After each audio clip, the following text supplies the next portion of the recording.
Hello and welcome to my channel. Today we are going to be learning how to cook Gbegiri. So for the Gbegiri we have some bell pepper, scotch bonnet and onions and ginger, so one of each, and that's all blended together. So that's the pepper mix all blended together. And I have about 2 cups of peeled beans there.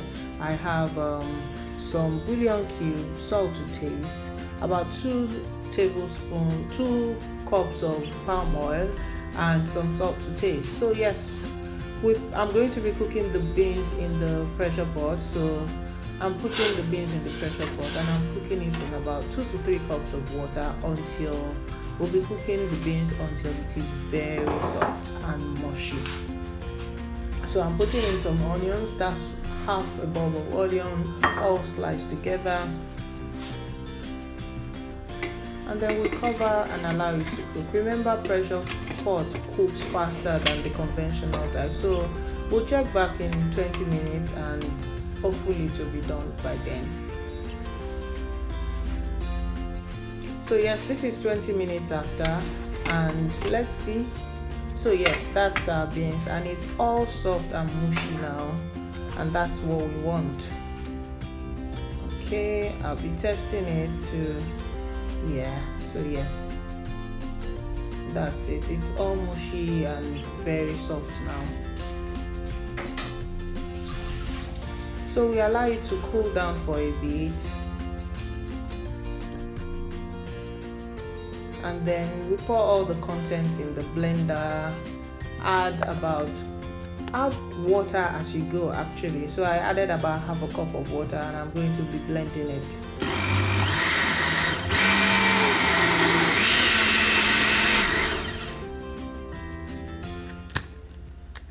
Okay, so it's blended and it's not properly blended. I noticed that I needed a bit of water, so I'm going to be adding some water, and I'm using water from the beans. So while I was pouring out the beans into the blender, I used some water to rinse the pot, and that's what I'm using to blend it back now. So I added another half cup of water to it and I'm blending now. So blend till it's very smooth.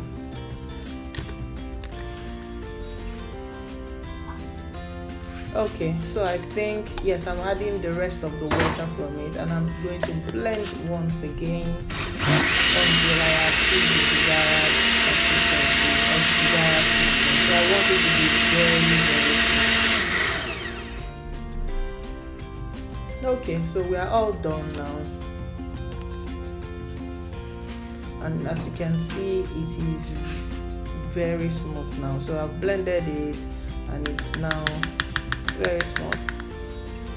So after doing this, we'll pour the contents of the blender, we pour it into a sieve or into a colander, a very fine one. I'm using a very fine colander or sieve, whatever you call it, so as to sieve off. I want to ensure that it is really very smooth and to sieve off any of the shaft from the beans. So I'm adding about half a cup of water again into that, just to make sure I rinse out everything from my blender into it. And yes, we'll be sieving it in a colander, making sure that all the particles are sieved out, because we want a very smooth consistency.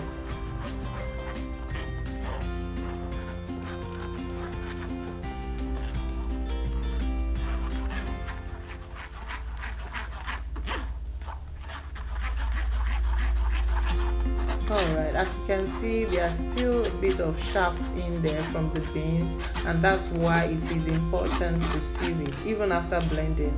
In Nigeria, the traditional way we do it is using so the blending, instead of blending it, you can use there's this broom, short cooking broom, they call it jabe.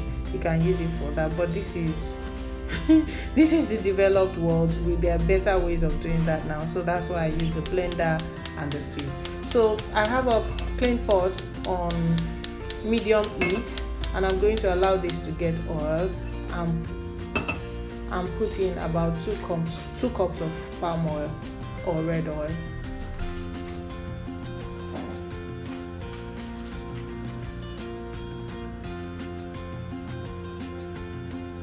1 cooking spoon, and then the second, sorry, I said 2 cups, it's about 2 cooking spoons of palm oil. So I'm putting 2 cooking spoons of palm oil in the pot. Allow it to get hot, not bleach, just allow it to be hot.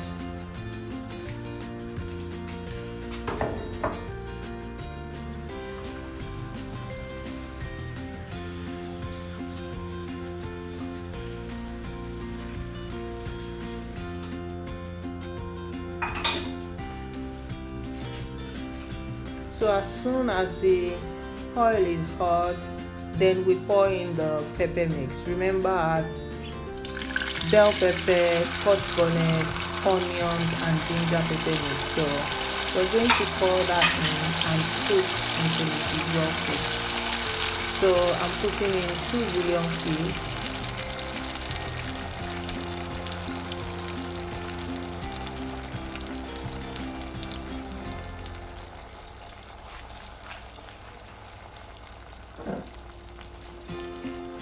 To that, I'll be adding crayfish, ground crayfish. You know me with my ground crayfish. I don't cook anything without the ground crayfish. So I put 2 teaspoonful of crayfish, the ground dry crayfish, in that, and I'm mixing it together, and then we cover and allow this to cook very well.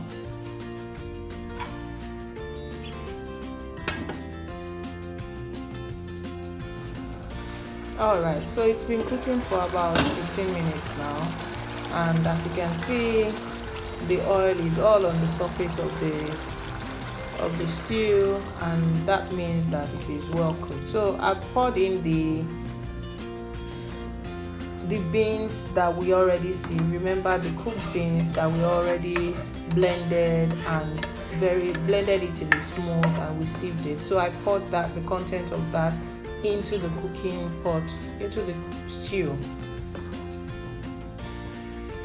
So I poured everything in there, and yes, mix it together till everything is well combined. Keep mixing until everything is well combined. Still on medium heat, don't forget, still cooking it on medium heat, so everything that is being done is still on heat. So we pour it into the pot of stew, and we mix it together till it is thoroughly mixed together, and then we start adding some spices. We add some salt to taste.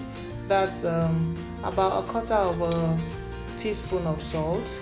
We mix together and taste. So while this process majorly is you trying to taste everything, make sure the taste is right, put in your preferred spices. I just use bouillon cubes and some crayfish and salt for this one, because I like to simplify it. I don't like over spicing like Gbegiri. I think Gbegiri should not be over complicated. It should just be a simple Gbegiri. So I mix it together, and then we allow it to cook. So we allow the pot to boil together, everything to cook, and as you can see, this is after about 5 to 10 minutes, everything is boiling together and it is cooking very well, and you can see the consistency. So the cooking is making sure that everything is well married together. At this point, taste for salt, taste for the spices. If you're okay with it, then fine. If not, then you can adjust it based on your taste. So I'm tasting mine behind the camera, and yes, I think the taste is perfect. So yes, and I switched off the heat from my pot. The thing about Gbegiri is when you leave it, the more it gets cooler, the more it will get thicker. So you want to make sure that you don't want it to be too thick, because it's going to get thicker as it stays in the pot, as it gets cooler. So yes, that's my own preferred consistency, and yes, our Gbegiri is ready.